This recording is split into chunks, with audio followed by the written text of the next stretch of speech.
Alrighty, hello world. All right, I think we're all up and running.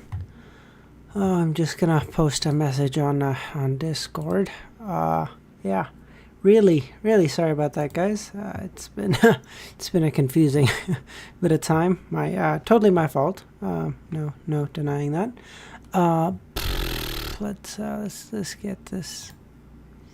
All right. Chapter 71, Sluggish Phenomenon. Alright.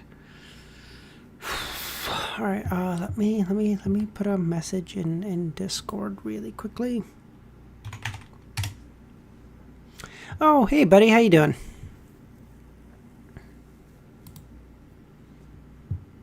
That is the wrong Discord, of course it is.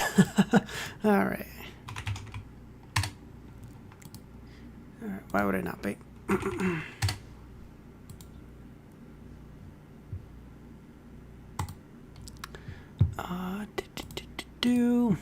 Sorry, just give me 2 seconds. Sound. I'm gonna get started in just 1 minute. I just want to get the sound set up, and then I also want to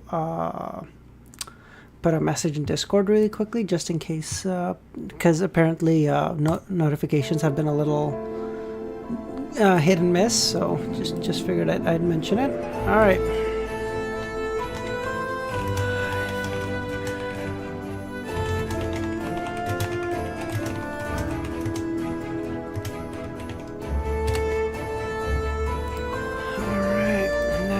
That should be pretty good. Oh, hey Milos. Yeah, I saw you here earlier at like 2 hours ago. I'm really sorry about that. Just as I was about to start, my brother woke up and he was like, "All right, we're going out for breakfast." I was like, "No, like I have to go." Like, I was like, "No, we're going."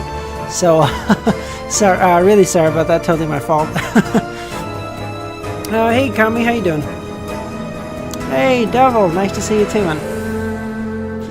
How's everyone doing this fine morning and or afternoon, depending on wherever you are? Let's get this skirted. I think that should be pretty centered now for you guys. All right, glad to know that's good, Miles. Yeah, I felt so bad. Oh, you're at work, Sound. Okay, yeah, definitely don't let me keep you from doing anything important or busy.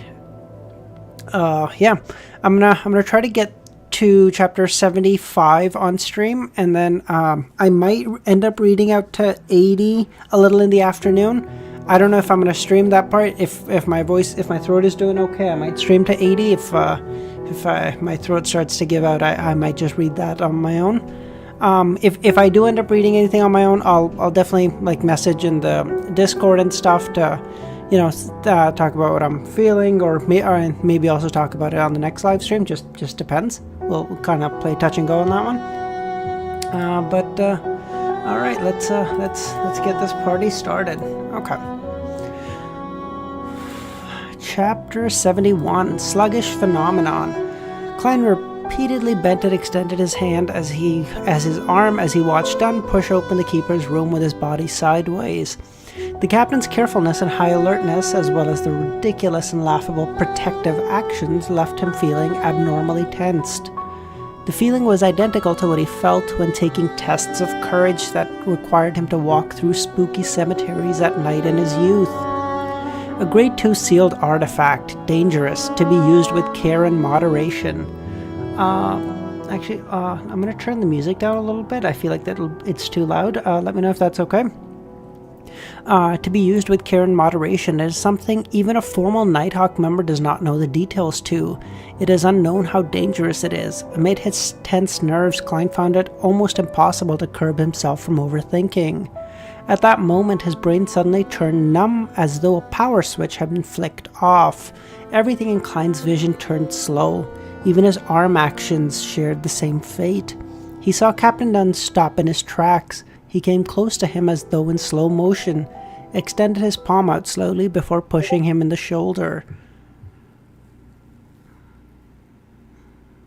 Suddenly, Klein's thought processes and vision were restored to normal. At that same time, it was as though everything before him was an illusion. Alright, so I assume that's a byproduct of the phenomenon. Oh, thanks, Kami. I appreciate it. You said for the next chapter, so for 72, I presume. So we'll keep what this is for now, and then I'll start that one when we finish this. But I appreciate that. Thanks. Man, you guys are on top. I appreciate it.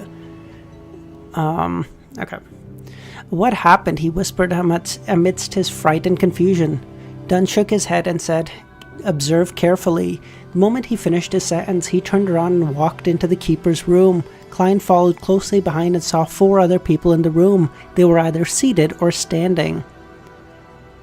Second half of 72. Sounds good, Kami. Hey, fool. Nice to have you too, bud. How you doing?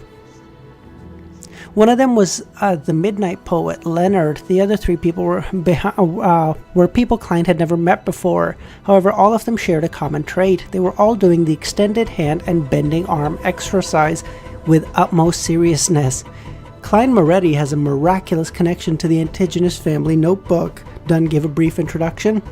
Then he pointed to the other 3 strangers and said, "These ladies and gentlemen are colleagues from the Blacklung Diocese. They escorted sealed artifact 249 here. This is Madame Lorota. I feel like that should say Loretta, but I'm going to pronounce it as Loretta anyway. Screw it. This is Madame Loretta, Sequence 8 Gravedigger. She's a master sharpshooter." At that moment, the black-haired woman who looked about 30 nodded at Klein in a friendly manner. She looked pretty good. She did not wear a hat and was dressed in what appeared like male attire, a black coat with a white shirt, a tight black trousers, and black leather boots. The corners of her mouth were slightly curved up. It mentions this all the time, that their mouths are slightly curved up. I don't know what that's in reference to. I feel like that's in reference to like the whole clown thing that Klein will eventually start doing, or jest, or whatever you want to call it. I don't know what that's about. Or if that's just like they're just slightly smiling and I'm reading too much into it. I don't know. After Klein exchanged greetings, Dunn pointed to a man seated behind the desk. Ayer Harson, someone just like me. Before he finished his sentence, Klein saw Mr. Ayer Harson in his grey windbreaker turn sluggish with his arm motion. It was as though a gear had lost its lubricant or a joint covered in rust.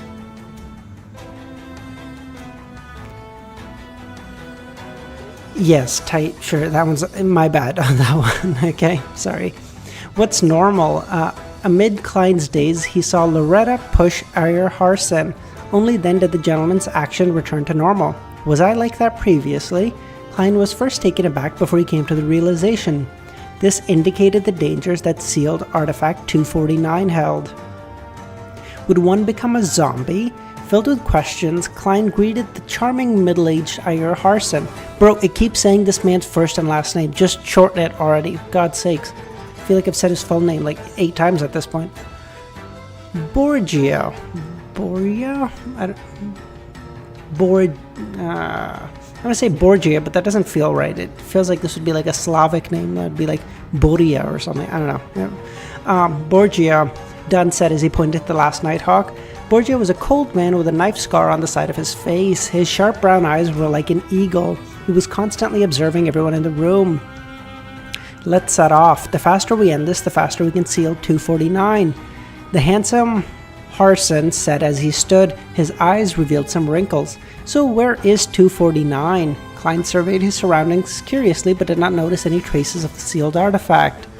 Of course, he could not see the areas obscured by the table without activating his spirit vision.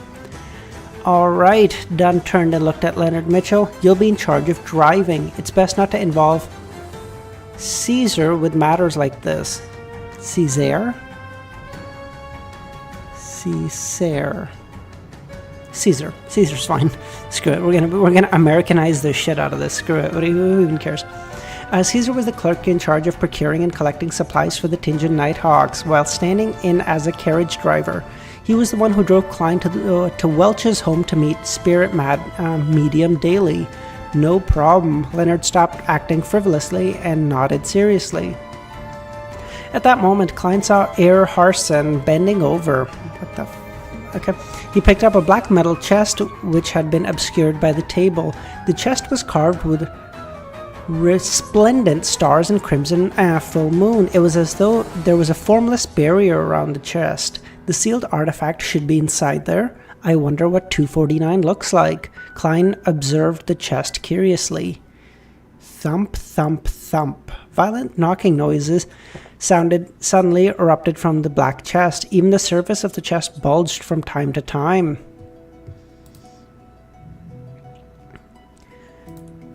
It's as though something horrifying had awakened within the chest and was pounding wildly. The sound of the knocking was beaten into the hearts of everyone present. It's alive? Just as Klein had a thought, he saw Captain Dunn's arm exercise turn sluggish, as if his joints were layered with glue. Borgia, the Nighthawk from Black Lung, pushed Dunn's shoulders, allowing him to recover. That's interesting. So it seems like at first I thought it affected Klein because he was like new and didn't know like what he was doing, but it seems to affect everyone from like I think it was Ayer Harson that had that problem a second ago, and now Dunn has had that same problem. So it seems like just a like capability thing that like everyone seems to have that side effect. It's sort of like this is probably not going to go over well with you guys because I can't imagine most of you like shonen very much, but it's like a genjutsu in like Naruto. So like, you know, if someone outside of the genjutsu can like break you out, it's a lot easier if you have a partner. It's kind of what it feels like. It feels like everyone is getting hit with the AoE attack of the artifact. It's just more higher level Beyonders have just more of a resistance to it, but everyone has a byproduct, and then you just have someone like nudge you out of it, and then you feel okay. As long as you keep doing whatever that exercise is. Oh, thank you, Devil. Okay, I too used to watch it as a kid. It was the first anime that I ever watched. Yeah. Borgia the Nighthawk. It's like doing the robot dance when one is affected by 249. If all of us are under its influence, wouldn't we be some awkward dance squad? Luckily, 249 seems capable of only influencing one person at a time. Klein lampooned to relax his tense nerves. He did not dare halt his arm exercises. Klein lampooning. This is a staple of the series, clearly. He followed Dunn's lead and left his cane outside. He then followed behind the 5 Nighthawks through the tunnel and up the stairs to the second floor of the Blackthorn Security Company. Leonard had gone ahead and notified everyone in the front of the buildings, so Roseanne and the rest had all made their way to the 3rd level. These incidents rarely involved them, but they were not completely alien to them. Another Nighthawk, Kenley, had replaced Dunn in his watch over China's gate. Klein heaved a sigh of relief when he reached the carriage. He looked suspiciously out of the window and said, "Won't 249 affect the regular people on the street?" From their journey underground to the carriage, sealed artifact 249 had already caused 6 sluggish incidents. 2 of them were targeted at him. He had been jolted awake by Captain Dunn and Leonard Mitchell respectively. The rate of the sluggish effect was alarming. No worries, 249 will target humanoid creatures within 5 meters of it. The closer you are to it, the easier it is for you to be chosen. As long as there are 3 people surrounding it, people who happen to be around when the carriage steers past will not be affected. The beautiful black-haired lady Loretta explained with a lazy tone. Wait, hold on. So the closer you are, the easier it is for you to be chosen. Makes sense. As long as there are 3 people surrounding it, the people who happen to be around when the carriage steers past will not be affected. So that's interesting. I don't. So as long as there's, why does 3 people matter? I thought it would just be like that they're not within 5 meters. Interesting. I don't quite get that, but like, it's not super important. It's fine. I'll just leave it. What a weird sealed artifact, Klein thought as he continued his arm exercises. I agree, buddy. Dunn and the rest of the Nighthawks did not speak on the journey to Ray Bieber's house. They were paying close attention to each other's condition. Only Loretta wore a nonchalant look. At times, she took in the sights of Tingin's not-so-clean streets, and at other times she praised Blacklung's underground water system. You started with Bleach sound. That's an interesting one to start with. It's awesome. I love Bleach. Let me be really clear. But god damn, if you're starting with the anime, the fillers just absolutely tear it apart. Naruto had like a similar problem, but Naruto's fillers were still okay. Bleach's filler I just found to be absolutely horrid. It was horrible. Because it has sufficient targets around it, no need to look. Oh, I see. Okay, so it's just like it can target up to 3 people, and then it'll make its selection between them. It won't bother looking any further. Makes sense. Thanks, Kami.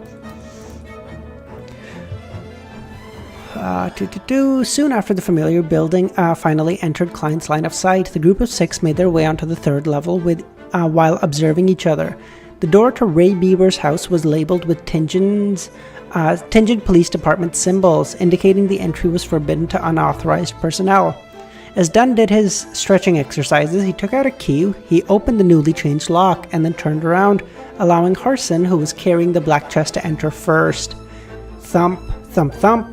The sealed artifact in the black chest knocked violently once again, even more violent than before. This made Harson's arm waver from side to side uncontrollably. It even made Klein suspect that the chest would be pounded open in time. I don't know, I can't remember what exactly, but the carrying a suitcase that's like thumping is like reminding me of some scene in the Harry Potter series. I can't remember what. I feel like I remember like a scene where Hagrid is carrying like this massive briefcase that's thumping, but I don't know. I can't recall what it was. I don't know. Maybe someone in chat will get that. I don't know if anyone is a fan of the Harry Potter series or not, but D. Gray Man as a first anime was kind of wild because I've yet to find it. D. Gray Man. I don't think I've ever actually seen that. D. Gray Man. Sorry, I'm getting caught up in something else. No, I have not seen that.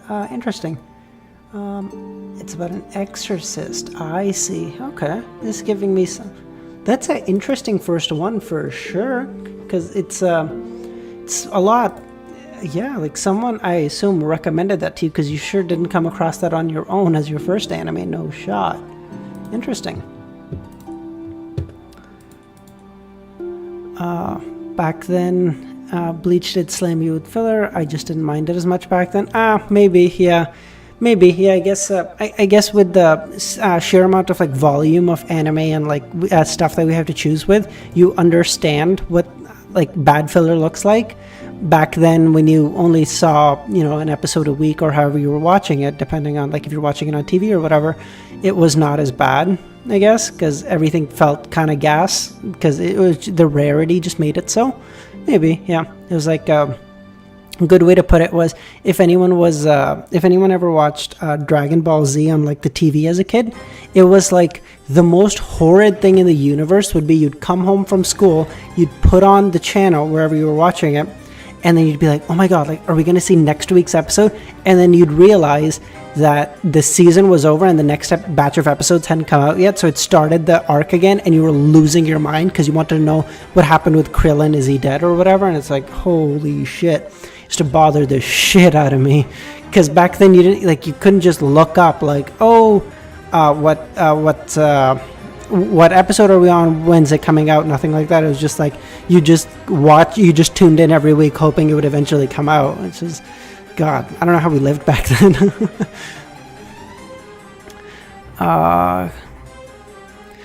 Klein quickly noted that Captain Dunn's movements became sluggish. He was about to wake him up when a buzz sounded in his brain. His brain became numb. The scenes before his eyes played as though they were in slow motion.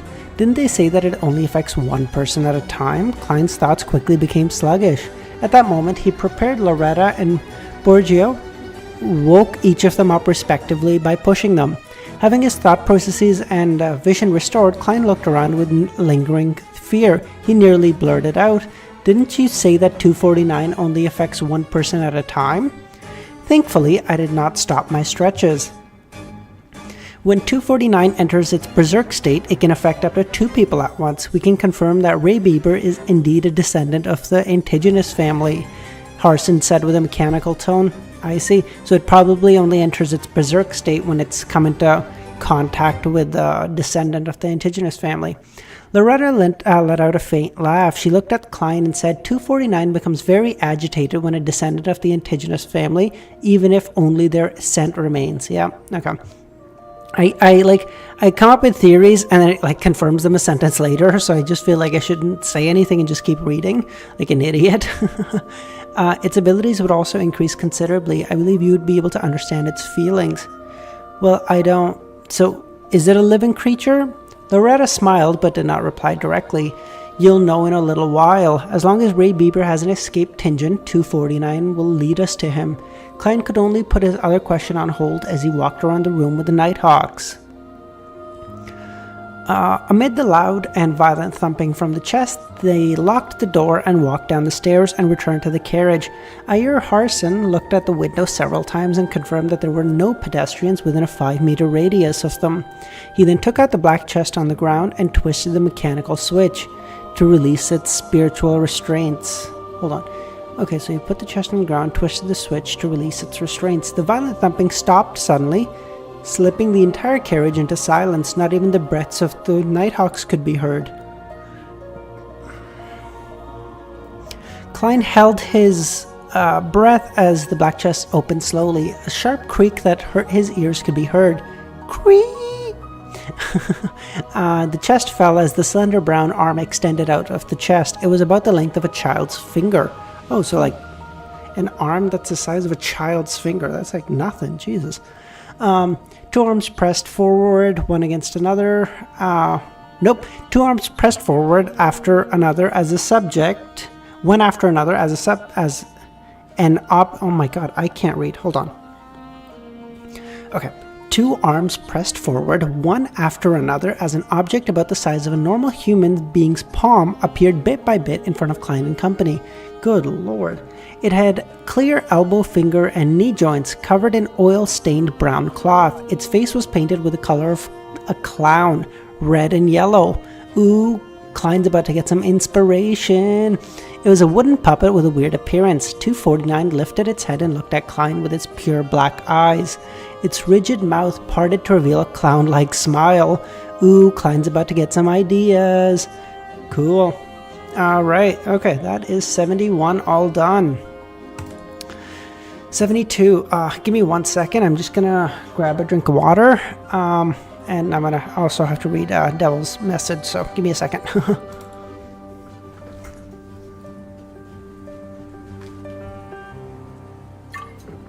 Okay. The author of degree had health issues. I'm sure it would have been one of the top. Yeah, I feel like that's and that almost seems like a staple of like good mangaka, that they push themselves so hard they'll have some health issues, whether that's like physical, mental, some underlying health issues, some autoimmune issues or whatever. It's just always the author of Berserk, the author of I'm gonna say Vagabond, but I don't think Inoue had any health issues, because he still does write mangas. He just doesn't fucking want to finish Vagabond for some reason, which is like the saddest thing in the universe. The author of One Piece, I will say, is remarkably consistent for how long he's been writing. The man just nothing affects him, nothing slips him. The man is just chilling the entire way. It's crazy.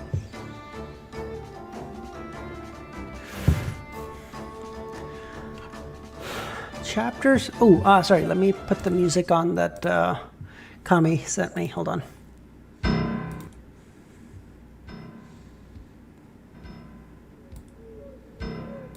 Kami, what did you send me, bro? This is some horror shit here. What the fuck? I'm gonna trust you, but this is some horror shit.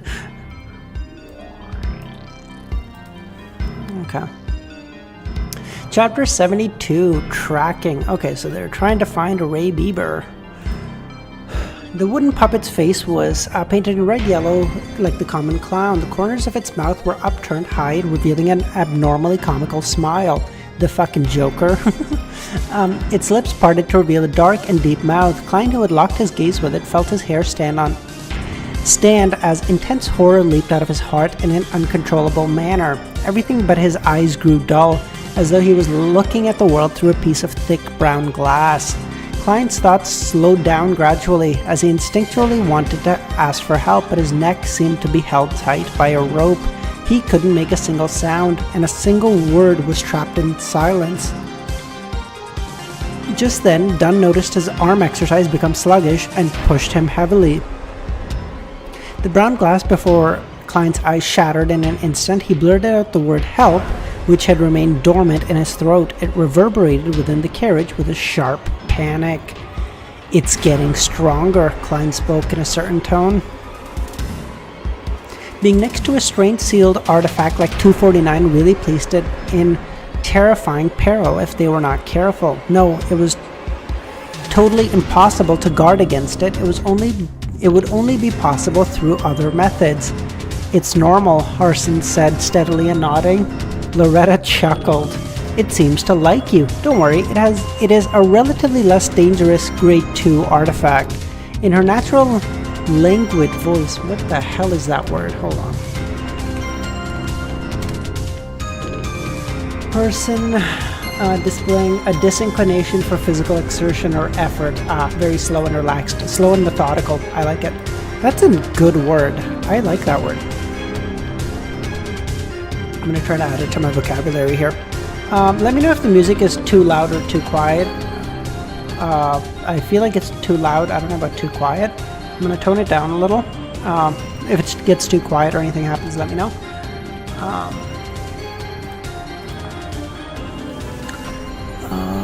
That's okay. Sorry. Sorry. Give me one quick second. Loretta chuckled. It seems to. In her naturally languid voice, the puppet, whose joints clearly reflected a human, stood up. It began tottering towards its left. Its actions were incomprehensible, just like a steam engine that someone had rusted due to a lack of lubricating oil. Robot dance. Klein suddenly had a few Chinese words pop into his head. He had a new guess of the dangers of 249 posed. It assimilates the living beings that it seizes control of. If I am not woken up in time by the others, would I have become a human-sized puppet, like a real-life Barbie doll? Just as the thoughts flooded Klein, Ira Harson was woken up by Dunn. He extended and bent his arm as he pointed in the direction that the puppet was slowly walking towards. He said to Leonard, who was driving the carriage, "Over there."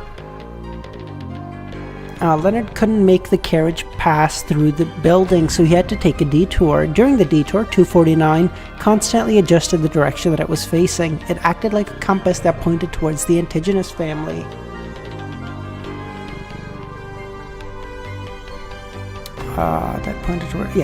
Upon seeing the scene, Klein, who was constantly exercising his arms, nearly burst out laughing under the tension. "I heard that 249 was created by the Antigonus family.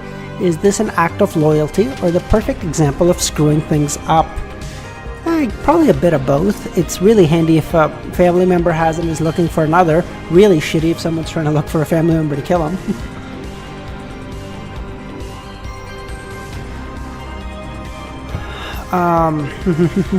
Leonard drove the carriage past Harson's occasional instructions. Whenever the strange puppet 249 walked to the edge of the carriage, Harson would pull it back to start all over again. Every time that happened, its mouth would open and two people would be under its influence simultaneously. Klein's taut feelings gradually began to relax. He realized that 249 was not as scary anymore. As long as there were more than 3 people present, they constantly maintained their arm motion. If they made sure to wake up their partners in time, 249 was merely a puppet with slight unique characteristics. The carriage traveled at high speeds and quickly arrived at the harbor where warehouses were clustered. After circling a few times, they confirmed that 249 intended to enter its innermost grayish-white warehouse.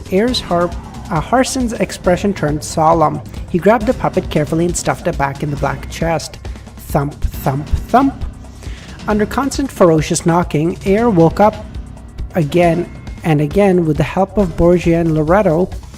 As he activated the mechanism with great effort, he then injected his spirituality and activated the star and crimson symbols on the chest. He injected his spirituality. Okay, so it's like a... It reminds, like, yeah, I don't want to go back to... I don't want to keep going back to... you know what, we'll go with Hunter x Hunter. It's like Nen in Hunter x Hunter, like... It's like a internal thing that you possess, and it helps you enhance a bunch of things, including like your senses and your strength and whatever. But you can also send it externally. Like he injected his spirituality into the briefcase to activate the symbols and whatever.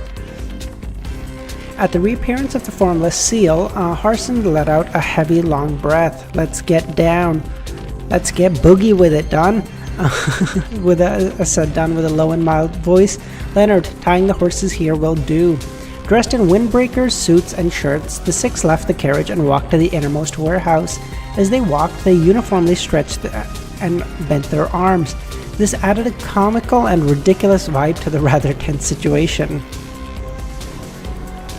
The Nighthawk awkward dance squad. Klein could complain inwardly to ease such a feeling. However, there was no way around it. According to the observation, 249 first affected the upper body. Therefore, to detect it in time to prevent a more dangerous situation from developing, they only had the choice of extending and bending their arms, shake their necks or bodies. However, the latter would make them look like a hooligan. That's probably fair, but like you could also... Wouldn't the very act of walking be like, oh, first affected the upper body? I can't read. Sorry, I'm illiterate. Ignore me.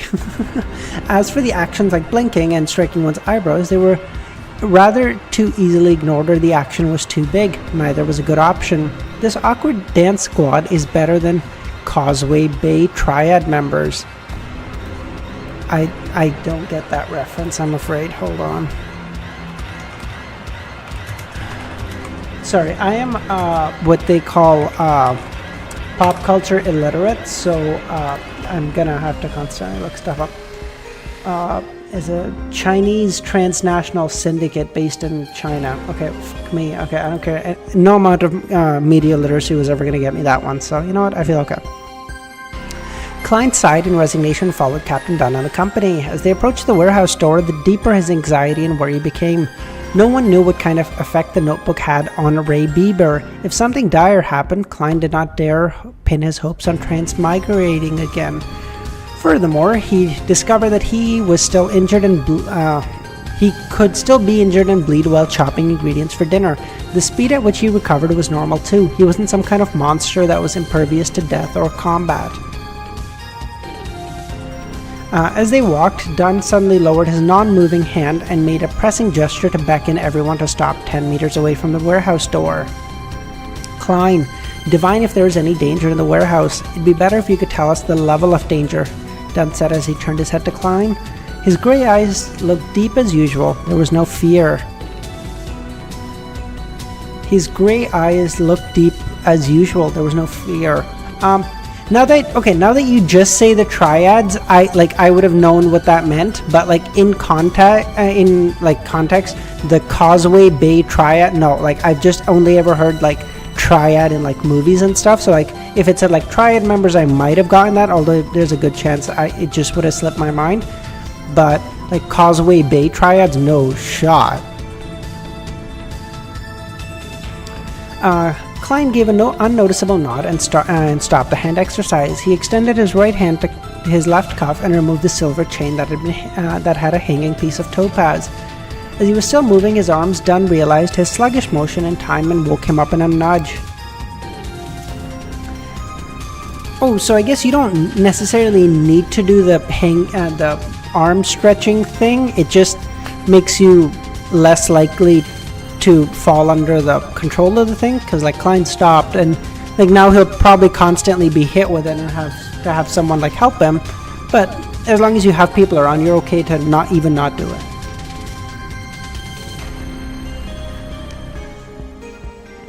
As he was moving, Klein held the silver chain with his left hand and allowed the topaz to hang naturally. Simultaneously, he moved his right hand, but with a much smaller range of motion.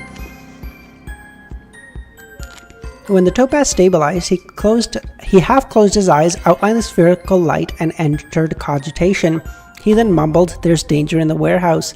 There's danger in the warehouse."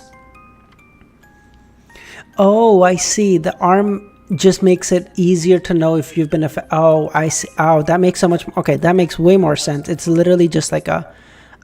Okay. Okay. Thank you, guys. I feel like I should have gotten that as soon as you said that. It was like so obvious, but I appreciate it. Thank you. After 7 times, he opened his eyes and saw the hanging topaz slowly going in a clockwise manner, meaning there is danger, because clockwise means true. It turned faster and faster, and in the end, Klein felt it was pulling his left hand. There's danger, great danger.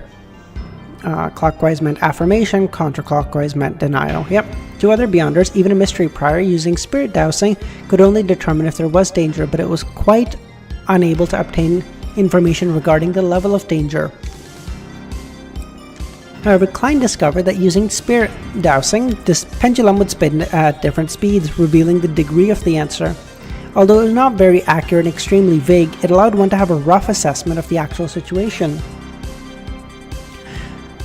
As expected of a seer potion, Klein was rather happy with the outcome. Just as he was about to put away the topaz pendulum, Leonard Mitchell, who had maintained silence, spoke up. "Divine, if there is danger around us also."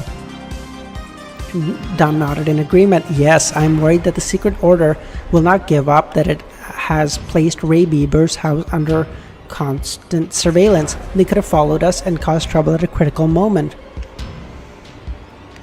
Klein took a deep breath and entered a calm state again. When the silver chain entered stable, once again he recited in his heart, "There is danger around us. There is danger around us." After repeating the statement, Klein opened his eyes and looked at the chain. The topaz pendulum first moved counterclockwise difficulty, then it paused and started moving clockwise. "There is danger surrounding us." Klein felt a tug on his heartstrings as he spoke. Furthermore, someone tried to intercept his divination, but lost to him in the invisible fight. Bro, someone tries to stop a level 9 Beyonder who has like no fucking experience and just gets fucking mogged. That's embarrassing, bro. If you're like a career Beyonder and you lost to this guy, just throw yourself in the ocean. Holy shit, you're washed. Just as he spoke, an orange-yellow fireball the size of a fist flew towards them. It came crashing towards the middle of the group with its blazing speed. Dunn Smith, who had already drawn his long-barreled revolver before Klein did his divination, immediately raised his hand, aimed, and pulled the trigger. Bang! The fireball didn't seem to be affected by the gunshot, but continued its original trajectory as it was forcing everyone to scatter from dodging.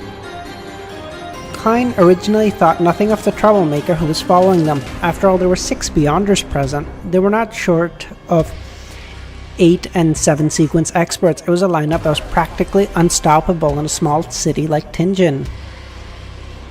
But when the fireball smashed down, he came to a sudden realization. To them, the most dangerous enemy was not the tracker nor the troublemaker. It wasn't even Ray Bieber, who was in the warehouse in an unknown state, but the sealed artifact 249. Once they dispersed and the battle began, they wouldn't be able to wake each other in time. Then they would turn into real-life puppets, one after another. Damn, that's good situational awareness, Klein. Good lord. As these chaotic thoughts bombarded Klein, Klein was pulled aside by Leonard, aside to dodge the fireball. Without the time to feel anguish for his clothing, he saw the Nighthawk split off into 2 teams, into 2 groups while dodging. It was done very orderly. 2 teams should be teams of 3. It would be harder, but like, it's probably Berserk too, which means it could affect 2 people at a time. Assuming they're more than 5 meters apart, they could affect both 2 out of 3 members. It would be rough for that one member to wake them up, especially amid like a firefight. But it's doable, but it's rough circumstances, I get it. An illusion. Just as the thought came to him, Klein saw Harson lift the black chest and threw it at least 10 meters away. Stay away from it. Watch it. Before he finished his shout, Leonard and Borgia had separately approached. They stood at least 7 meters from the chest to prevent anyone from approaching. As for Donna and Loretta, they each held guns. They stood beside Harson, who had drawn a thin silver sword. Oh, my guy's a fucking fencer, bro. He's gonna use a rapier. Harson, my new go, immediate. Anyone who uses a sword in a time of gunfights is my go, okay? Immediately. They took up a formation resembling a crescent as they rushed towards the origins of the fireball, while taking note of the peripheral regions. This motherfucker is gonna die immediately now that I've said that, by the way. Upon seeing the scene, Klein, who needed to do the arm exercise without his cane, immediately heaved a sigh of relief. He had overlooked an important matter. 249 had a limited range of influence. As long as they were more than 5 meters away from it, they didn't need to worry about the danger. Klein rolled over and stood up. He stuffed his topaz pendulum into his pocket with one hand as he reached into the holster for the other. Interesting. Okay. With all that being said, that was absolutely the right choice of music, Kami, I will say. My go, dude. Thank you.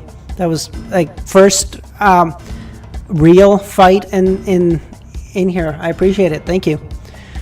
All right, chapter 72 is all done. All right, give me 2 seconds. I'm just gonna have another sip of water, and then we'll get going for 73. Give me a second.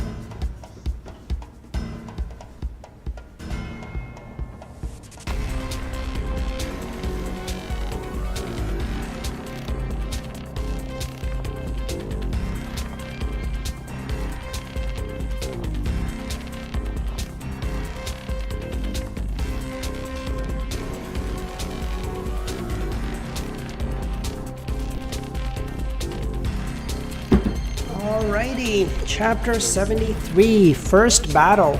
Alright, on that note of saying it was the first battle of the thing, it's first battle, that sounds about right.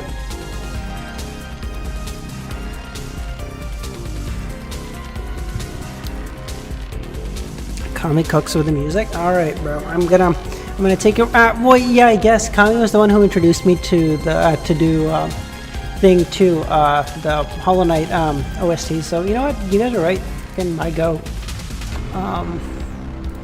All right, I'm gonna keep it going. I feel like this right for the battle as well. I'll keep it going.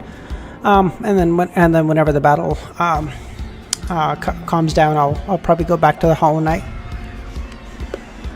Under the illumination of the afternoon sun, Klein in his dust-coated clothes quickly twisted his revolver barrel to remove his self-imposed safety.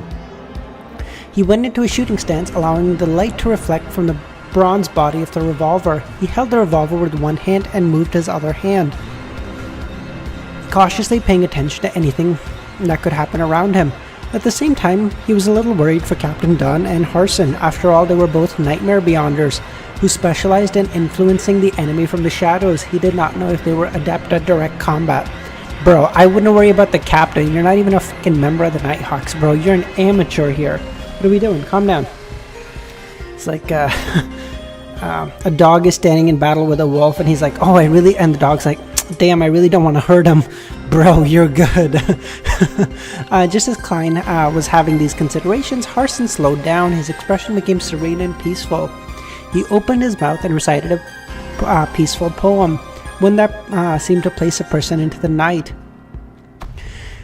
When once the sun sinks in the west, and the dewdrops pearl the evening's breast, almost as pale as the moonbeams are, or its companionable star, the evening primrose opens anew, its delicate blossoms to the dew, and hermit-like shunning the light. That's a based poem, dude. I'm here for it, dude. Alright. I wish I was reading this in like high school. I could use this shit in like grade 11 poetry class to just because my teacher sure as shit wouldn't have known to check here, and I would have gotten some great marks. Holy shit. The recital reverberated around them. Klein nearly lost his tense feeling and felt completely relaxed. Milos, bro, use this shit. It's this is based. Totally love it. He was lucky that he had experienced something similar before and was not facing Harson. Thus he quickly collected himself and entered a half-cogitative state to combat the influence of the poem. He let out a sigh of relief. He no longer had any doubts about Dunn and Ayer's direct combat abilities. I don't doubt that Klein is gonna be great at combat. We haven't seen him do anything in combat yet, and he wouldn't have had, I presume, any level of influence since he wouldn't have had any level of experience with combat from his previous life, I presume. So I feel like right now he'd be pretty useless in combat, but again, the entire theme seems to be like getting this shit wrong, so who knows. You did write a poem for one of your novels. Oh, good for you, man. Poetry. I mean, just writing in general was never something I was great at. I'm much more of a math brain, so I was much better at that. Or biology. I was great at biology too. I thought I'd be good at chemistry, and then I just fucking sucked at it. I too was curious about that, Miles. I didn't want to ask in case I was missing something, and I don't want to be like too inquisitive or anything, but I was kind of curious on that too. There was sorry. As he had only advanced recently and still did not have a deep understanding of sequence potions, Klein had forgotten that Sequence 7 Nightmare was the advancement of Sequence 8 Midnight Poem. They could keep whatever abilities they had before, and in fact enjoy a small increase in their abilities. Oh, DSV, I'm good. How you doing? I'm glad to have you. The impression Klein had of Midnight Poem all came from Leonard Mitchell. He knew that his job inherited the unique trait of a sleepless. They were good at combat, shooting, climbing, and sensing. They were also adept in influencing the living creatures around them through the use of various poems. In simpler terms, they were violent poets. God's weakest soldier. Sleepless poets. I love it. While Ayer was reciting the poem, the wooden crates stacked up around them and suddenly seemed to ripple like water. A man wearing a black tuxedo and half top hat appeared. Yeah, Devil, I agree. I thought I would be great at chem because I was good at math, and high level chem is, I'm gonna say math, you know what I mean, there's a lot of math involved because you have to calculate the atomic mass and the fucking catching making solutions and whatever. So I thought I'd be good at it, and then I started doing it and I was like, oh, this is dog shit, and my marks it tanked the shit out of my average. Yeah, we're happy to have you, DSV. I'm glad you could join, bud. We're at 73, so we still got just starting 73 really, so we still got basically 3 chapters. Yeah, I was telling everyone I might end up reading more in the afternoon. I don't think I'll stream that part though, just because I don't know if my throat can, just already my throat's already starting to get roughed up anyway. But if we leave this in the middle of the fight, then I won't read out anymore because it feels kind of shitty to read half the fight with you guys and then half of it offline.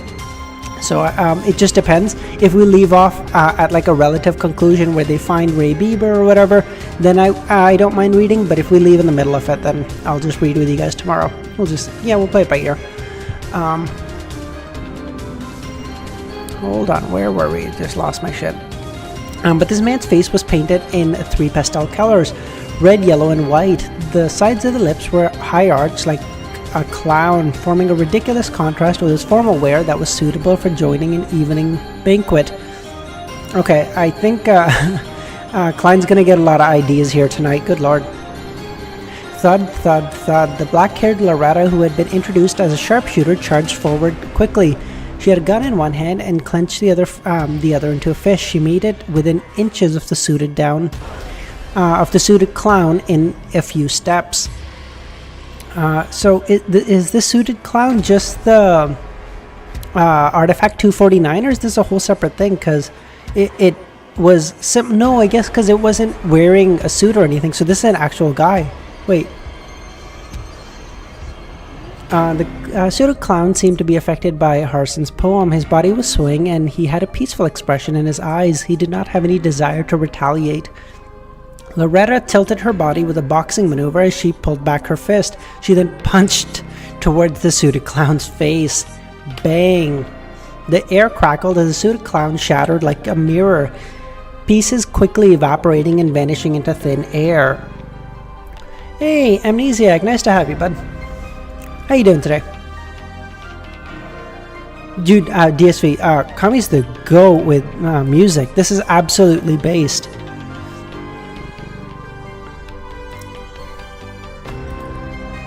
Alright. At this moment, the suited clown quickly appeared once again in the shadow of the wooden crate a few steps away. The suited clown's figure outline quickly appeared again.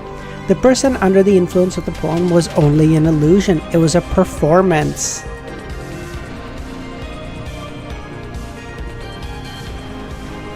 Well, just forgetting everything. Your name goes with it perfectly, though. The Amnesiac. That's a...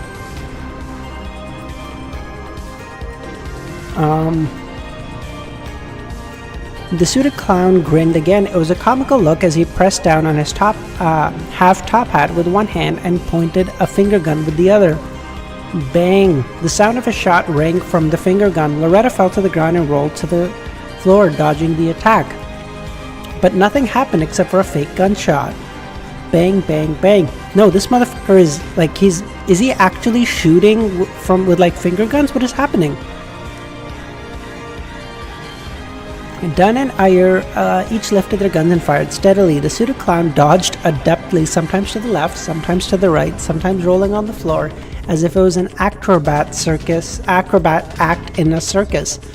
Suddenly, Loretta surprisingly charged forward again. Despite being called a sharpshooter, she was still using her fists. Bam! The pseudo clown could not dodge the attack in time and could only lift his left hand to block the fist. Seeing the clown stop, Dunn and Ayer did not hesitate to each take aim and pull the trigger.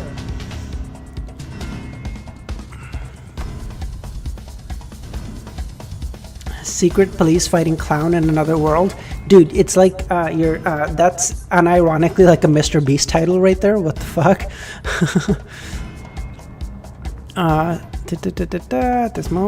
At this moment, the arm that the suited clown used to block Loretta's fist ignited with a yellow-orange flame. In an instant, the flame enveloped the suited down and spread to Loretta. Bang, bang. Dunn and Ayer fired their revolvers, hitting the ball of flame. The flames burned rapidly, and soon all that was left were black ashes floating in the sky. But the suited clown once again appeared behind the stack of wooden crates close by. Is he like teleporting to the fucking crates? Is that like his respawn point? What is happening? Because he keeps going right to them. Yeah, I know, like being a sharpshooter and then using her fist is like, the guns are for long range, but these hands are rated E for everybody, bro. Let's get it. He lifted his right hand and pointed a finger gun once again. Bang! Amidst the illusory gunshot, Loretta suddenly stopped in her tracks. She did not charge forward. Mud was splattering in front of her as a bullet appeared. The suited clown was no longer delivering an illusion with this strike. It was hard to discern real from fake, reality from illusion. Bang, bang, bang. The suited clown shot at Dunn and Ayer repeatedly while hiding away and appearing at random times. Upon seeing this, Loretta squinted and lifted the dull gold revolver in her left hand. Bang! The suited clown suddenly squatted down, avoiding the fatal shot. His top hat was sent flying backwards. Falling to the ground, the bullet left a visible scorch mark on the hat. Okay, I have to say something. Klein is like describing this battle like photorealistically, but he's not doing anything. Is he just sitting in a corner just, bro, you're not a spectator. Let's go. What are we doing? Do something. You're fucking useless. Come on. After rolling a few times on the floor, the suited clown scaled the stacks of wooden crates with the agility of a monkey. He shot air bullets out of his finger guns from the high ground. Hansen took a few steps back and lowered his gun. He began his recital once again. wastes its fair bloom upon the night, who blindfold to its fond caresses, knows not the beauty it possesses. Night and caresses does not rhyme, but caresses and possesses does, and he didn't finish a fourth sentence. Did he just get hit? The suited clown jumped repeatedly between the crates. He suddenly raised his hand to scratch his ears and looked at Ayer with a comical smile. Could he have stuffed his ears? The sequence potion that the secret order possesses sure is weird. Klein observed the fight from far away as he made silent guesses. Bro, he's literally going la la la to his Beyonder powers. That's amazing. I love it. Just as his thoughts flashed through him, he suddenly saw a figure appear at the top of the warehouse beside him. Furthermore, it was running straight inside where Ray Bieber was hiding. That figure was dressed in grayish-white uniform, one which workers at the docks wore. His face also appeared to be painted red, white, and yellow. Is he gonna join this secret order? Because I know he dresses like a clown afterwards. Like, yeah, I know that's technically like a spoiler, but like, it's just like, it's everywhere, so like, I know he does that. Does he join this order? Why does he dress like a clown in the future? What is happening? The suited clown was responsible for distracting Captain and the rest while the other person retrieved the diary. Klein instinctually raised his right hand and shot at the figure on the roof. He had just taken aim where the figure suddenly squatted, switching from running to rolling on the ground. Bang! Klein did not stop pulling the trigger. He saw the figure suddenly pause, blood blooming in a spurt. The figure looked at him in shock. While bearing the pain, he continued charging into the warehouse. That felt like a lucky shot. Klein twitched his lips and pulled the trigger once again. This time the bullet hit the wooden roof beside the figure. Bang, bang, bang. Leonard and Borgia also shot, but did not hit the figure. Klein wanted to criticize how terrible his shooting skills were compared to his when he suddenly stopped pulling the trigger. That's right. Why must we stop him? Why didn't I divine that there was great danger in the warehouse just now? Wouldn't it be great if we let that guy be the vanguard and step on the landmine for us? Okay, clever. Okay, that's a seer there, bro. Use that info. You've got info of the future? Use it. Fuck yeah. With this thought, Klein lifted the barrel of his revolver and shot at the sky. Bang, bang, bang. As the gunshots rang, the figure managed to reach the innermost region of the warehouse unobstructed. He lunged downwards and slamming into the roof as he fell with the collapsing roof. Immediately following the commotion, the black-haired Loretta's eyes suddenly turned black. Her left hand began making the strange pulling action. The suited clown's jumping action suddenly came to a pause as his ankle seemed to be grasped tightly by an invisible hand. Dunn did not shoot immediately and instead pointed the revolver downward. Yeah, meat shield strap, bro. Hell yeah. Listen, either I'm getting in there and blowing up, or you're getting in there and blowing up. And if those are the options, it's your ass every time, bro. Not me. Yeah, I guess he's a seer, so he needs to be careful. But, like, he's a seer. He's, like, look at the future. Do something. Like, even still, do something. This motherfucker's just, like, explaining the situation to us. He's not doing shit. He opened his mouth and, by simply using his spirituality to resonate with the air around him, he produced a strange sound. Faint and ethereal voice without the use of his throat. Thus it blooms on the night. Okay, hold on. The fucking poetry gets me every time. Hold on. I feel like I'm illiterate every time I read it. Thus it blooms on while night is by. When day looks out with open eye, bashed at the gaze it cannot shun, it faints and withers and is gone. Shun and gone, gone and I. By and I rhyme, but shun and gone don't rhyme. What the fuck, dude? God, this dog shit poetry. A problem is not a problem if it can be solved by a grenade. Amnesiac, are you American, bro? What is happening here? The suited clown suddenly became limp, as if it had lost the desire to live.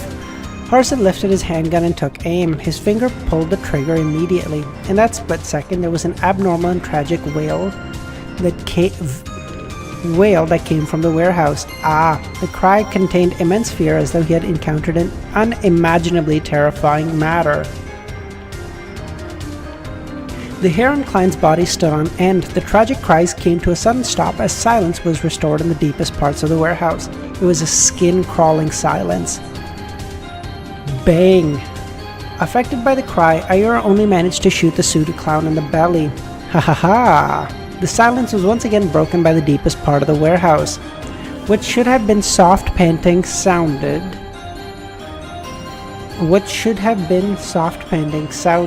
It reached a crescendo that tightened everyone's nerves. Thump, thump, thump, thump, thump. 249 had reached a frenzied state. That's interesting. Poems don't need to rhyme. Okay, well, good ones do, bitch. Okay, so shove it. Translation error, I will totally give. That's very reasonable, and the fact that the first ones did and like they even kind of rhyme is like impressive if you're translating it from Chinese and from like Mandarin or Cantonese. Totally agree, no problem. But poems don't need to rhyme. Fucking good ones do. Okay, shove it. No one's reading poetry nowadays anyway. And if you make poetry that doesn't even rhyme, sure as shit, no one's reading it. Let's just be clear. Come on, if you're gonna do something, do it well. Okay, that's all I say. That's all I'm saying. Just be fair. You want to make the argument it's because of the translation? No problem. I'm here for it. Doesn't need to rhyme? Shove it. No, that's not true.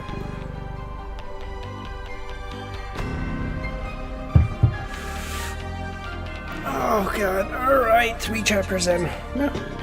3 chapters in. What time did we start? I think we started at 12 o'clock damn near on the dot. We're about an hour in, 3 chapters in. We're making good timing. We should be done around 1:40-ish probably. Not a song lyric. Okay. First of all, most hip hop does rhyme. Rap doesn't. Sometimes, depending on. But like, I know what you mean.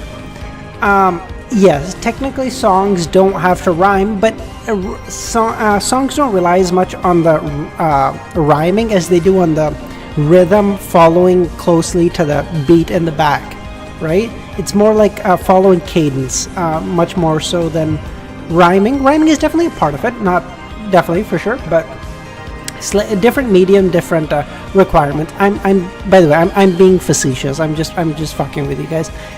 I agree. Like they don't have to rhyme. I know different poems have like different rules and stuff. I'm just being a little facetious. Ignore me.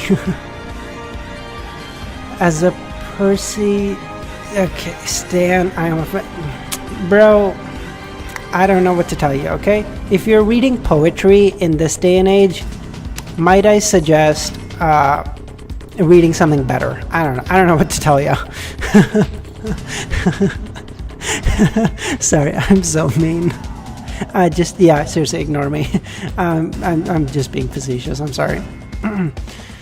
74, Ray Bieber. All right, we finally almost got this bitch. All right, let's do this.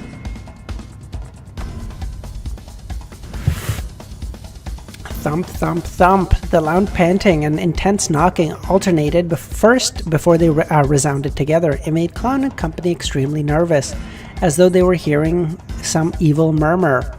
Taking advantage of the situation, Ayer, Dunn, and Loretta had their attention redirected. The suit clown suddenly pulled out a long piece of paper from his pocket. Pa! He threw it with his right hand as the slip of paper ignited into a black fiery whip. He then lashed it towards the side of his ankle. A fleeting but tragic scream sounded as the suited clown escaped the invisible shackles and did a backflip. Such a clown way to disappear. You can't just run away now, you gotta backflip off to stunt on the haters. Dunn, Ayer, and Loretta shot, but their bullets only ended up hitting the wooden crates. The suited clown did not stay any longer as he pressed down on the wound with his right hand while escaping in the direction opposite the warehouse. He was so fast that in the blink of an eye, all that was left was a hint of his back.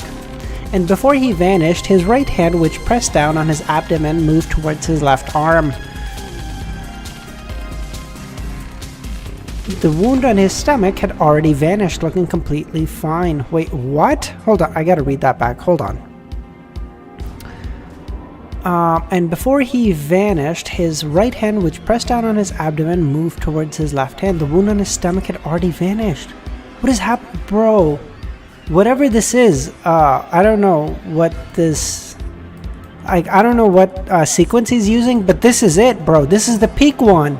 You look like a clown, but in return you get, like, healing. You just become fucking Wolverine. What is happening here? This is awesome.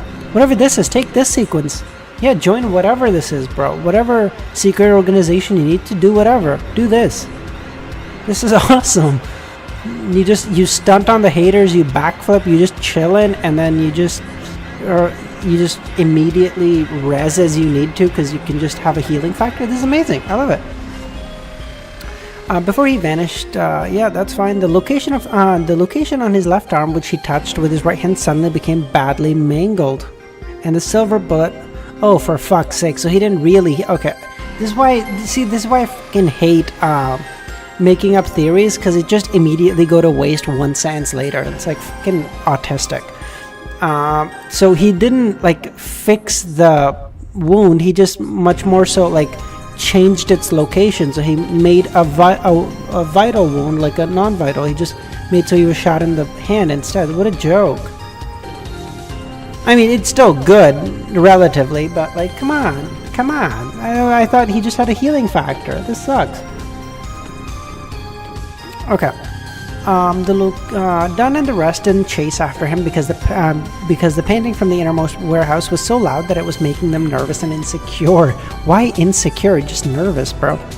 The door of the innermost warehouse suddenly exploded and flew in all directions, and something wrapped with a torn cloth flew out and landed not far from Klein. When Klein cast his gaze over, he realized that it was an arm. What the? Its bloody flesh had been chewed on, while its white bones were cracked in an irregular fashion as they jutted out. This is reminding me of like, this is gonna be in bad taste, but I apologize for it in advance. But I'm gonna do it anyway. It reminds me of like a pitbull named like Cupcake.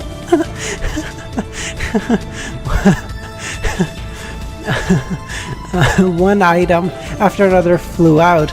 First it was a spray of blood, followed by a dilated eye and an ear, which had been ripped out brutally. Finally, half a beating heart and intestines filled with yellowish-brown objects came out. Jesus Christ, that is horrid. Okay, if Klein had not seen more gruesome giant cadavers at Ray Beaver's place, he would have vomited there and then. His nerves were on the brink of a breakdown. After a great deal of effort to hold back his urge to shoot into the pitch-black entrance, he ejected the empty shells from his revolver and reloaded with demon-hunting ones. That's clearly a demon, bro. Bang! Dunn drew closely as he stably shot into the warehouse. However, his bullet was like a shot into the sea. There was no audible response. The loud panting sped up as the grayish-white colors filled the open door. With another 2 loud shots, Air Harson's and Borgia's bullets tore through the whiteness, but failed to prevent the color from spilling outward. It did not leave any wounds or cause liquid to seep out.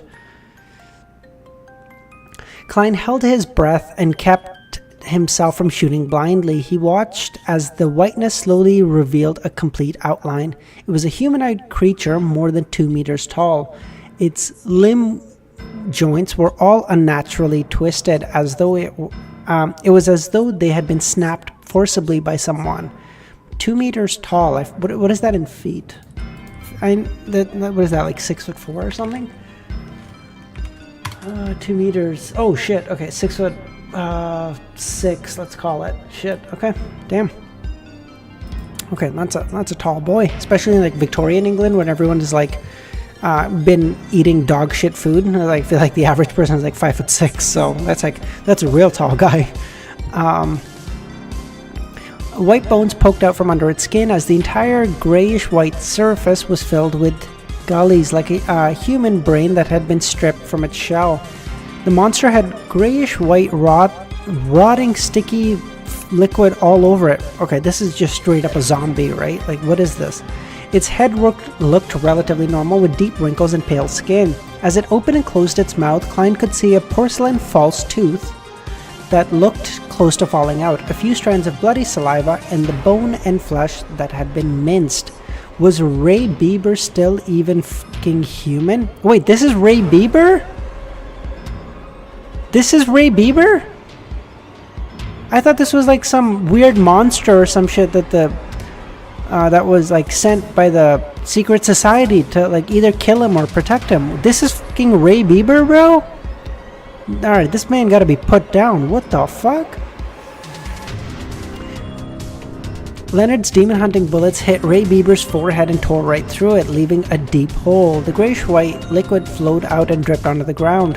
The liquid wriggled and turned into fat, cream-colored maggots. Oh god! Oh god, that's disgusting. Jesus Christ. Okay. Alright, get it together. Alright, you're embarrassing yourself. Alright, hold on. Okay. But the monster appeared completely unaffected. It was neither fast nor slow when it pounced on Bourget, who was closest to it. Its actual target appeared to be the black chest that concealed 249, or contained 249, rather, sorry. Okay.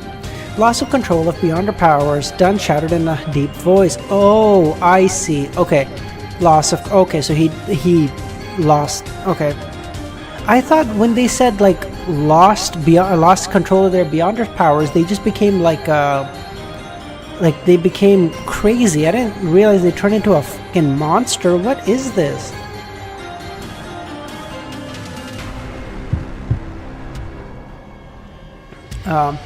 Loretta, it looks like a dead soul, so quickly look for its weakness. Oh, looks like a dead soul. So maybe something like tried to possess it and it killed the soul, and like something like a monster is like inhabiting it in place of its soul, and the consequence to that is like the body's no longer alive, but like it's functioning because there's still like a, I don't want to say a soul in it, but like something inhabiting it. So the body's like falling apart, but it's kind of still in there. But then, are you telling me Ray Bieber was 6'6"? This guy should have been fucking playing in the old school NBA, bro. What the fuck?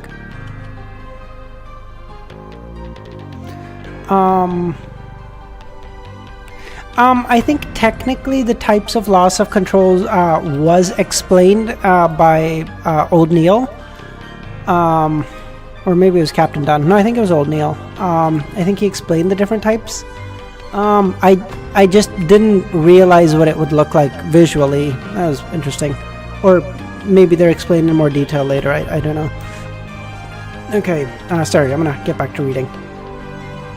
Her pupils turned gray, then colorless, as though she had entered the world of spirits and a kingdom of dead souls. She looked down at the enemy from a higher vantage point as she searched for a node.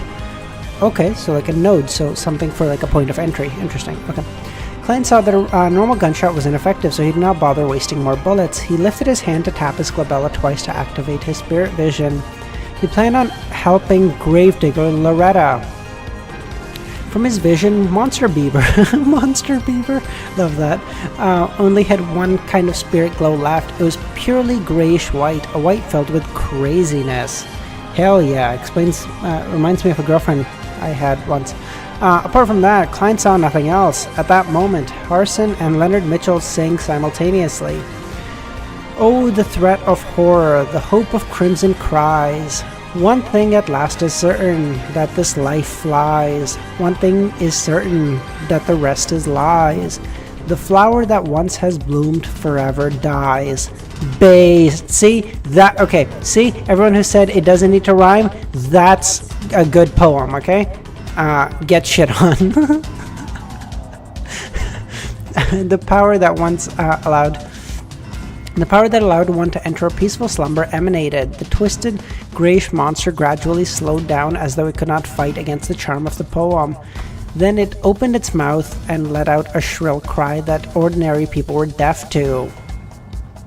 Bang! Klein felt a sharp pain in his head as he automatically exited his spirit vision state. He felt a warm liquid flowing out of his nose, and when he subconsciously wiped it, he discovered that the back of his hand is covered in blood.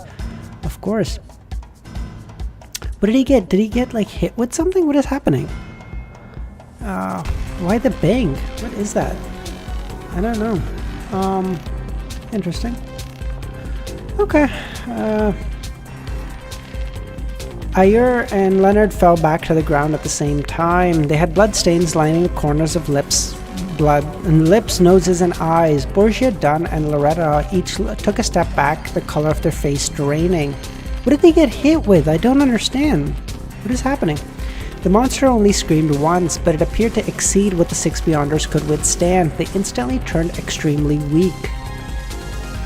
It closed in on Borgia and suddenly swung its twisted joint. Bang, bang, bang, bang. Borgia and Dunn shot twice, but they didn't cause any damage to the monster beaver.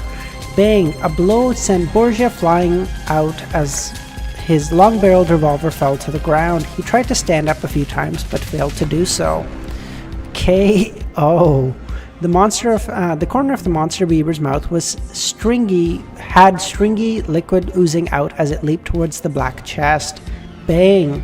At that crucial moment, Harson shot a bullet at the box to knock it some distance away, preventing Bieber from grabbing it.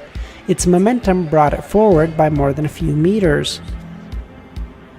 So, hold on. So, shot a bullet at the box to knock it some distance away, preventing Bieber from grabbing it.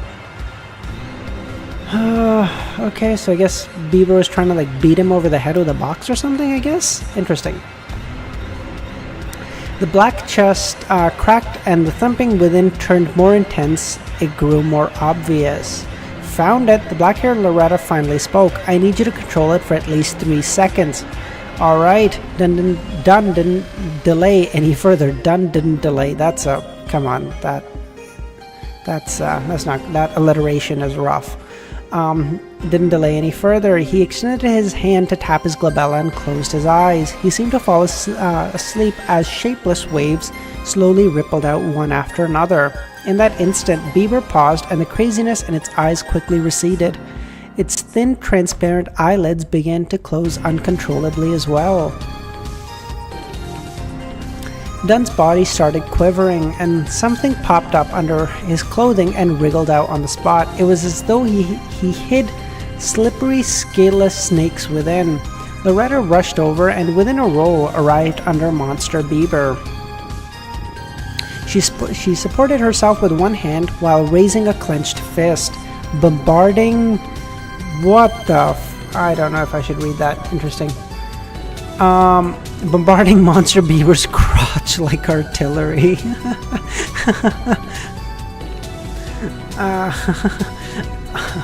She ignored the corrosive pain, but supported herself against the ground and directed more strength once again. She went higher a little as the fist drilled deeper.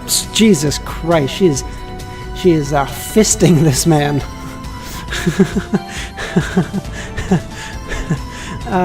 Loretta pulled out her forearm as she dragged out intestines filled with brownish yellowish blood stains. In the intestines there was an ancient notebook. Bro, stop. This man fucking inserted the notebook? Oh god, because he didn't eat it, because he can't eat a notebook, but he can... Oh god. Okay. Monster Bieber let out a blood-curdling scream as his body suddenly lit up as though it was melting. Get down! Just as Harson's hurried shout ended, Klein saw Monster Bieber suddenly swell up. Boom! Amid a loud explosion, the distant Klein was tossed up in the air by shockwaves and landed heavily. He struggled to stand up against the swirling headache, and he saw Monster Bieber turn into a pile of disgusting rotten flesh. He then saw Dunn and Loretta, who were more than a dozen meters away, looking like they had been knocked out. Harson, Borgia, and Leonard were on the ground too, some groaning in pain, others struggling to stand up but failing. Klein was just about to relax when he suddenly saw a familiar object about 2 or 3 meters away from him. I love how, look at this, everyone is knocked out. Like Dunn, Loretta, Hansen, Harson, Borgia, Mitchell, everyone's dead, and Klein is just like aura farming, standing in the corner going, amateurs, like this man is untouched, what is happening? Klein was just about to relax when he suddenly saw a familiar object about 2 or 3 meters away from him. The black chest stopped rolling. The cracked surface was facing the sky. A skinny brown arm extended out. Sealed artifact 249. Fuck. Klein's heart tensed up as he intensely leaped up in the opposite direction in a bid to escape 249's effective range. The blast from before had thrown the black chest near him. At that moment, Klein's head suddenly buzzed as his thoughts turned sluggish. Shit, he got hit. Ooh, that's rough.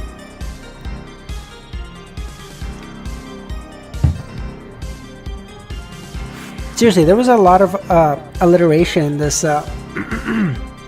in this chapter. It could also, again, it's also partially that like my voice is starting to get tired out, so I'm trying to like read faster and faster and faster, because the more I wait, my throat's just gonna give out more and more. But like there was several times where I had to read something twice because I was like, I fucked that completely. What a joke. All right, let me just catch up on your comments really quickly. I've been kind of reading them, but I didn't like really, because again I've just been trying to get through it. Tell you guys my theories. I can tell you a couple. I don't really have too many if I'm being too honest. I feel like there's so much about this world I just don't know yet. I haven't really been theory crafting because it feels like just pissing in the wind. I just know so little that for me to make any theory is like going to be immediately invalidated in like a chapter or two, because I'm just going to learn some information that makes it useless.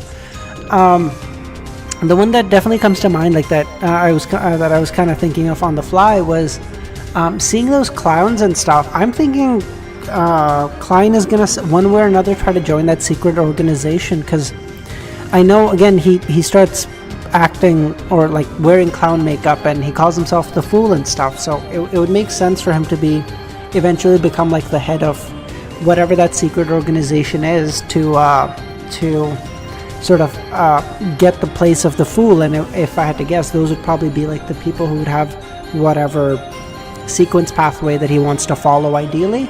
But again, if it's not the seer pathway, he can't switch now, because it was said that like you can only follow one sequence pathway, and once you've started you can't really back out.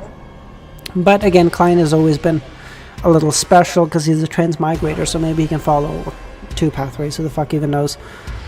Yeah, that's like the only really cool one I can think of. I just haven't been theory crafting yet. Once I know a little bit more, I definitely will do that. I just don't know like realistically anything about this world yet. Like our scope of vision is so tiny that like I just don't know. Because he's already like the head of his own kind of secret society, so like I don't know where that plays into it. I don't know if there's like a name for what the hell he has access to, like the gray mirror dimension, whatever the fuck you want to call it. If there's like a name for it, or it's just like a thing that he like invented, or it's like been like a long-standing thing that like transmigrators have access to, like maybe Emperor Rosal before him had access to it. Like I just don't know. Like I haven't come up with anything yet. It's the honest answer. Yeah. Okay, chapter 75, saving himself. Klein is the only one not knocked out because he was the furthest. Yeah, no, I get that. I'm just making a little joke, but like, that's just funny. Like, everyone high-level Beyonders are getting fucking knocked out, and this man's just standing in the back going, we'll just let him handle it. It's fine, whatever. Yeah, gray fog. Yeah, exactly, yeah.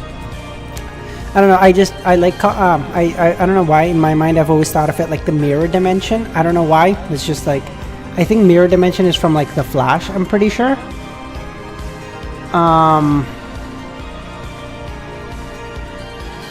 I think mirror.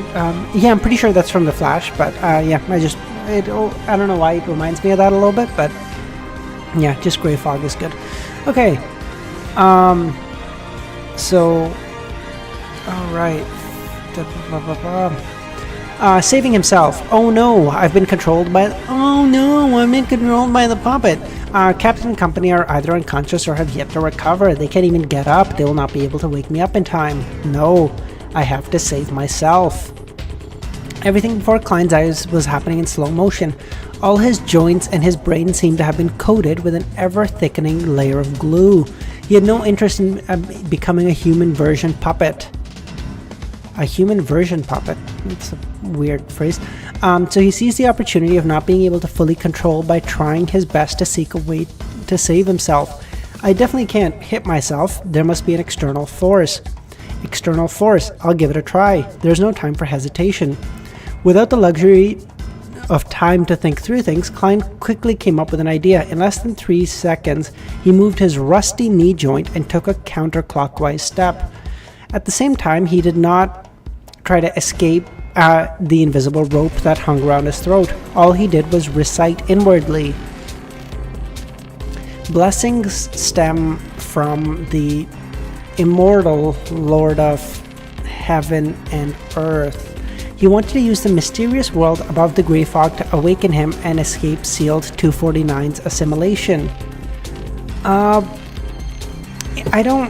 mean, that might work, but like I feel like it would still have control of your body, no? Because your body doesn't go anywhere. Like your soul goes to wherever the grey fog is, but like your body stays within grasp of 249. At that point, you're still stuck, no?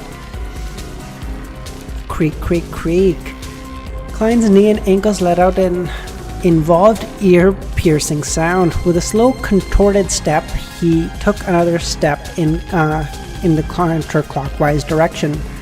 Blessings stem from the Sky Lord of Heaven and Earth.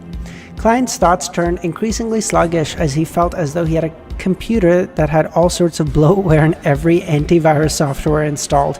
Unironically, what I think happens if you like install like Norton antivirus or whatever the fuck, your computer immediately just becomes a joke. Oh, it doesn't control the body, it takes over the mind. I see. Okay, and if your mind's away, then I guess that works. Okay, I just, since it mentioned being like a puppet, I thought it would be much more that it controls your body so that you can be in there and like want to do whatever, but your body's just going to do whatever the artifact wants you to do. Okay, but if it's the mind, then yeah, that would definitely work. Blessings stem from the exalted Threech. Klein's thought processes turned more and more rigid and sluggish. He took the final step purely out of instinct. At that point, he knew that he was almost fully under the puppet's control.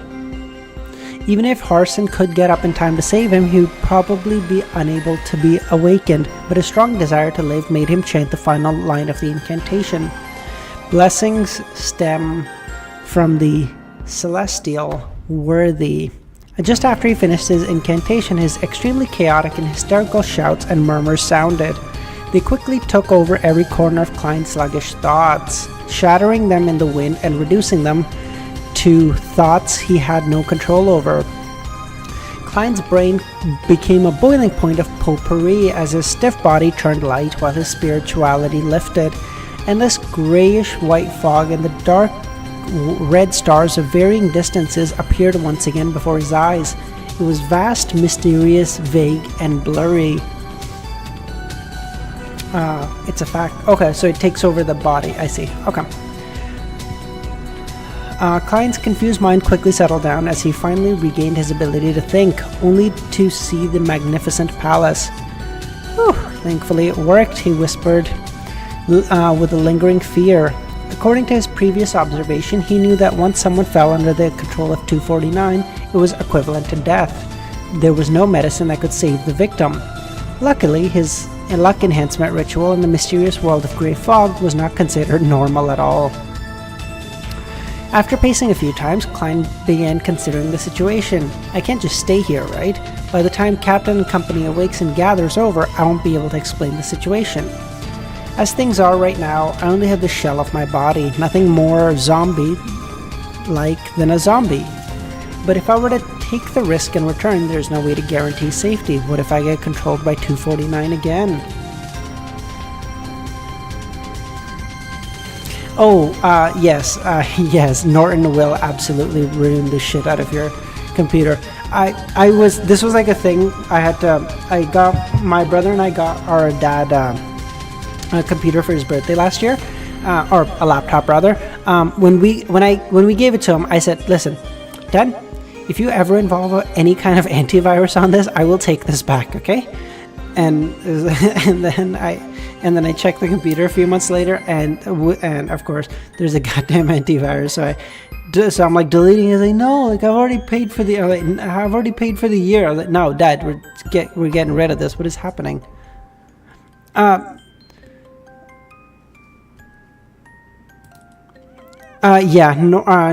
is an antivirus, which are completely unnecessary anytime after, like, I don't know, 2012 maybe, probably even before that.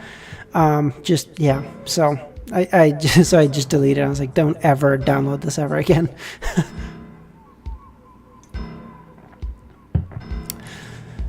While suffering from his dilemma, Klein quickly smacked himself on the forehead and could not help but chuckle softly. Looks like I haven't gotten used to my status as a seer. Before he finished his sentence, he appeared at the seat of honor in front of the long bronze table, sitting at the high-backed chair with the strange symbol. Klein extended his hand as a fountain pen appeared out of thin air. He scribbled a sentence on the illusory piece of paper, returning to the real world is very safe. Immediately following that, Klein pulled out a projection of the pendulum from his... I feel like that should have been a pocket, but... After a few gatherings, he discovered that the items he brought on him were projected above the grey fog, but they were relatively illusory. Klein held the silver chain with his left hand as he followed the topaz to nearly touch the paper. He calmed his breathing, half-closed his eyes. He calmly repeated, "Returning to the world is very safe. Returning to the world is very safe." After repeating it 7 times, Klein completed the divination with spirit dowsing. He opened his eyes and saw the topaz slowly oscillating, guiding the silver chain in a clockwise spin. Clockwise is affirmation. Hence, returning to the world actually is safe. Klein heaved a sigh of relief as he habitually stored the chain away. Then he released his spirituality and wrapped his body as he simulated a plummeting state. A hazy fog and deep red star turned ethereal and charged upward. Klein saw himself still in a daze in his original position. He saw the brown puppet halfway out of the chest. He also noticed that the sealed artifact had apparently stopped all motion. His senses reached his brain just as he was about to try to move his arm to determine his condition.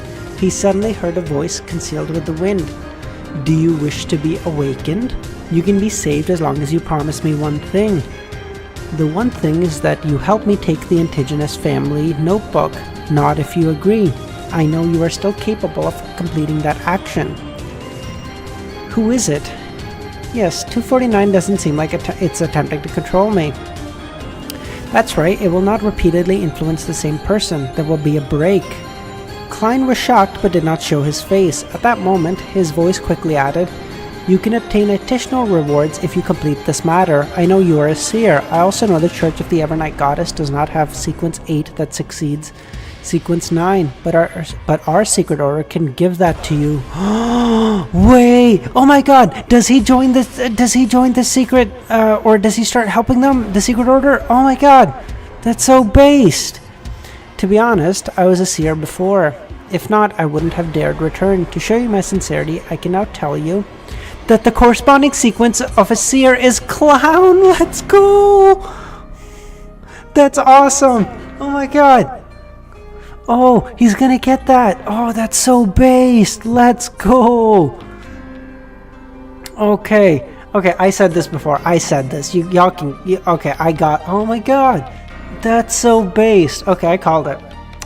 Clown, secret order. Klein nearly did not maintain his puppet state. He never made the connection between seer and clown. Were they about to become the head honchos of a circus? All right, make your choice. Believe me, you no longer have much time to waste. The voice sounded with the wind again. The distant Don and Loretta was still unconscious. Borgia seemed heavily injured as he moaned without moving. Harson and Leonard Mitchell were in relatively good shape as they attempted to sit up. Bro, he would betray the Nighthawks? He's been betraying them since like day one. Like, he's the head of a secret organization while in the Church of the Evernight Goddess. What are we talking about? It's not about loyalty. This is about, like, hey, he needs to get home. And the way to do that is to gain knowledge, and the way to do that is to move up the sequences. So, like, if he can, whatever that takes, and it's not like he's, like, killing members of the Nighthawks and, like, betraying them in that sense. No, he's just like, oh, listen, you all got knocked out. I got knocked out too. Who took the book? Oh God, I didn't even see anything. Oh my God, the weirdest thing. Like, no problem. Like, who gets hurt here? Everyone's fine. You close the investigation. Everyone goes about their way. Everyone's saved. They all get medals and like money for like a hard mission that they all completed. And fucking go about your day, bro. What are we talking about? This is great. Hold on. Wait, what? I don't know if I read this. Hold on. It's always been about the agenda? What are we talking about? It's about the... I don't get the agenda part yet. Username, but I'm gonna leave that. Alright, make your choice. Believe me, you no longer have much time left to waste. The voice sounded with the wind again. The distant Don and Loretta were still unconscious. Borgia seemed heavily injured as he moaned without moving. Harson and Mitchell were in relatively good shape as they attempted to sit up. Why me? The secret order, is that suited clown from before? After he escaped, he secretly returned in a bid to... What? Hold on. Wait, where am I? In a bid to fish in troubled waters. Upon hearing the voice, all sorts of doubts instantly flashed through Klein's mind.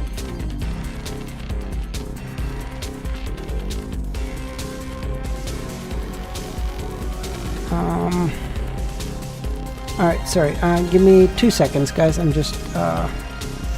Since the person that was a seer, Klein attempted to use the knowledge processes of a seer to analyze the situation. He dared return because he divined hope.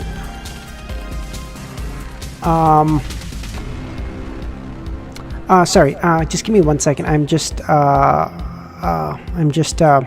reading. Sorry, I'm messaging my brother really quick.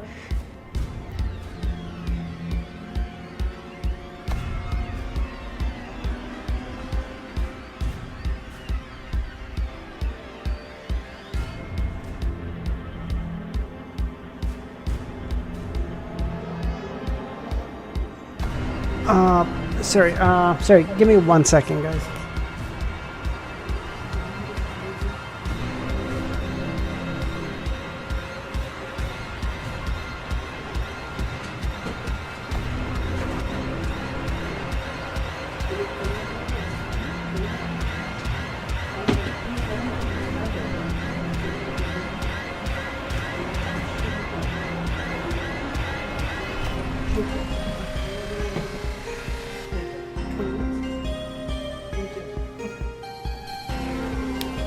Sorry guys, my brother cut himself. He just needed some band-aids. Sorry.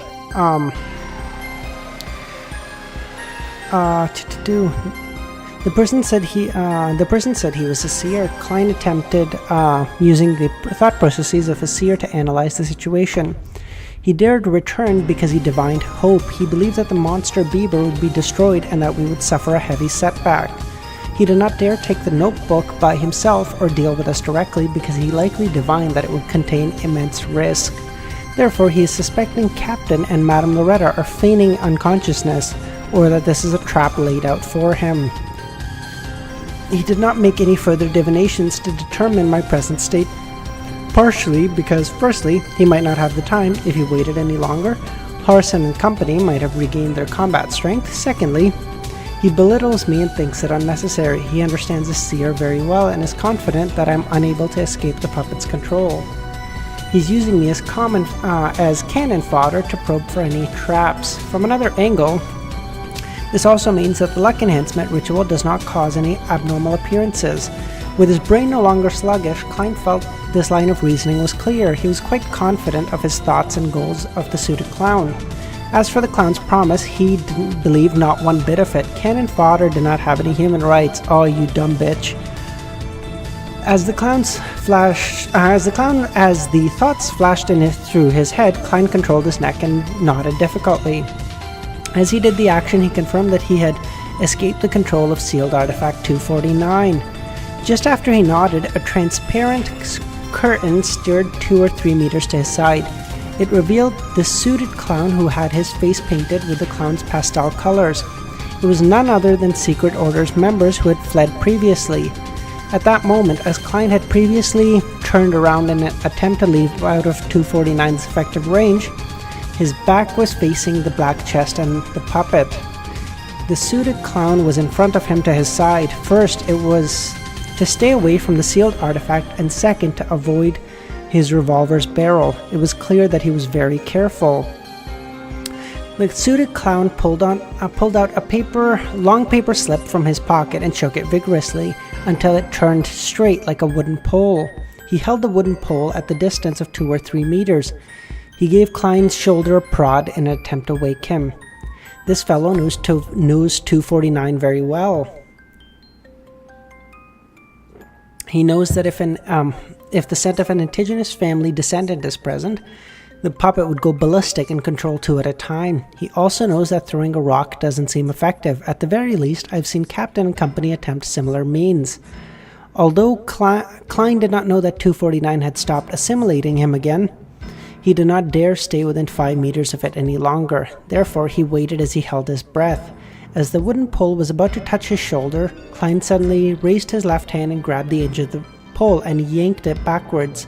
The suited clown was caught by surprise as his body was pulled forward. He staggered a few steps forward as the gap between him and Klein contracted again. He was now less than 2 meters away. At the same time, the prepared Klein squeezed his right finger on the revolver's trigger. Bang, bang. He shot twice but did not aim at the suited clown. Instead, he aimed behind him, shooting to the side of 249. As the gunshot rang, the suited clown had to take the initiative to roll from his staggering state. He had instinctually backed off. Klein released his hand, which had grabbed the wooden pole, as he took several steps away rapidly and rushed out of the danger zone. So he's going to get the clown stuck by, or assimilated by 249. Just as the suited clown rolled twice and was about to jump backwards, his head went abuzz as his thoughts went sluggish. No good. He forced me to dodge in the direction of 249. I'm within 5 meters. How could he not be controlled by the puppet? The suited clown stopped his rolling as he attempted to crawl out with his seemingly rusty joints. At that moment, Klein had already turned around. He held his revolver with both hands and he aimed towards the target. To him, that was the equivalent to shooting a fixed target. Having seen the suited clown's battle with Dunn, Eyre, and Loretta, he knew that he was agile and good at rolling. Therefore, even though he was just 2 or 3 meters apart, he had carefully given up on shooting directly. Instead, he forced the clown to dodge into the kill zone he imagined where 249 was. If the puppet was ineffective, the suited clown would have determined that he had fallen into a trap. Then he would have escaped, leaping backwards and not posed any significant threat. Bang! Reflected into the indescribable eyes of the suited clown. Klein calmly pulled the trigger. God damn, that was a good fight. Holy shit, that was a great fight, guys. Okay, yeah. If you guys are, I think everyone here is, I think damn near everyone here is in the Discord. If someone is here who's not in the Discord, and you're interested in LOTM, maybe consider joining. I'm gonna go check in on my brother, because like I said, he cut his hand. It wasn't too bad, but I'm gonna go check in on him. But if you guys are interested, I'll definitely be talking a little bit more about like my theories, or like what's been happening, or any thoughts I have and that sort of stuff on the Discord in probably a little bit. But yeah, I'm gonna log off now, guys. I'm gonna go check in on my brother, make sure he's doing okay. And I'll catch y'all in a little bit. All right, I hope you guys have a good rest of your day.